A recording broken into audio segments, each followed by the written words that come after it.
IT job కోసం try చేస్తున్నారా? Coding tutor లో ట్రైనింగ్ తో పాటు stipend and 100% job guarantee.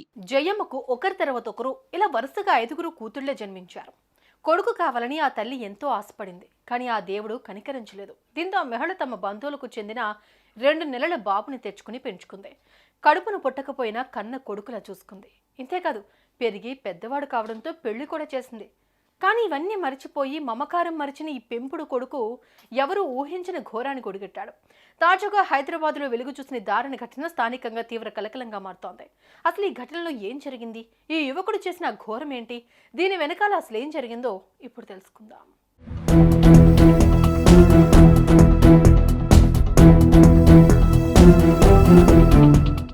Medchal జిల్లా కుత్బుల్లాపూర్లోని ఓ బస్తీలో జయమ్మ, స్వామి అనే దంపతులు నివాసం ఉంటున్నారు. వీరికి 5 కూతుళ్ల సంతానం. 5 ఆడపిల్లలే జన్మించడంతో ఈ భార్యాభర్తలు ఏనాడు బాధపడింది లేదు. కానీ ఓ బాబు అయితే బాగుండని భావించారు.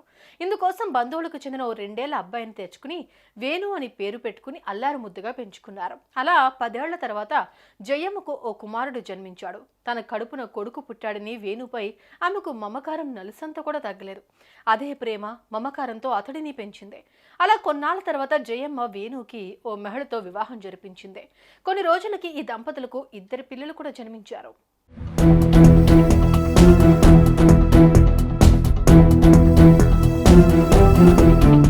ఇదిలా ఉంటే రాను రాను వేణు మద్యానికి బానిసయ్యాడు. ఇంతేకాకుండా కట్టుకున్న భార్యను తరచూ వేధిస్తూ వచ్చాడు. ఇక ఇతగాడి తీరు నచ్చక మహిళ భర్తను వదిలేసి పిల్లలతో పుట్టింటికి వెళ్లిపోయింది. అయితే గత 18 నెలల కిందట జయమ్మకు జన్మించిన కుమారుడు కనిపించకుండా పోయాడు. అతడి ఆచూకీ కోసం అన్ని చోట్ల వెతికారు. కానీ అతడి జాడ మాత్రం దొరకలేదు. ఇకపోతే గత కొంతకాలం నుంచి వేణు 4 లక్షలు కావాలి అంటూ తల్లి జయమ్మను టార్చర్ చేయడం మొదలుపెట్టాడు. తల్లి మాత్రం నా వద్ద లేవంటూ అతడికి నచ్చజెప్పే ప్రయత్నం చేసింది. ఇక ఎప్పట్లాగే పీకల దాకా తాగొచ్చిన వేణు బుధవారం రాత్రి డబ్బుల కోసం జయమ్మతో గొడవపడ్డాడు. ఇద్దరి మధ్య మాటా పెరిగి చివరికి ఘర్షణకు దారితీసింది. దీంతో పట్టణాన్ని కోపంతో ఊగిపోయిన వేణు ఇంట్లో ఉన్న ఓ పదునైన ఆయుధంతో 64 ఏళ్ల జయమ్మను పొడిచి హత్య చేశాడు. ఈ విషయం తెలుసుకున్న మృతురాలి భర్త స్వామి భార్యను ఆ స్థితిలో చూసి కన్నీరు మున్నీరుగా విలపించాడు. స్థానికులు వెంటనే అప్రమత్తమై పోలీసులకు సమాచారం అందించారు. హుటాహుటిన ఘటనా స్థలానికి చేరుకున్న పోలీసులు మృతదేహాన్ని స్వాధీనం చేసుకున్నారు. అనంతరం ఈ ఘటనపై కేసు నమోదు చేసుకున్న పోలీసులు ఎట్టకేలకు నిందితుడు వేణుని అరెస్ట్ చేశారు.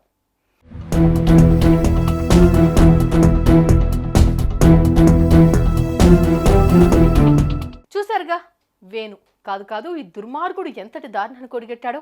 మమకారం మరిచి ఎంతో ప్రేమతో పెంచి పెద్ద చేసిన తల్లిని ఘోరాతి ఘోరంగా హత్య చేసి ఈ దారుణాన్ని కొడిగట్టాడు. ఈ నిందితుడిని కఠినంగా శిక్షించాలి అంటూ మృతురాలి కుటుంబ సభ్యులు డిమాండ్ చేస్తున్నారు. సుమన్ టీవీలో మీ పర్సనల్ అండ్ బిజినెస్ ప్రమోషన్స్ కోసం కింది నెంబర్కి కాంటాక్ట్ చేయండి.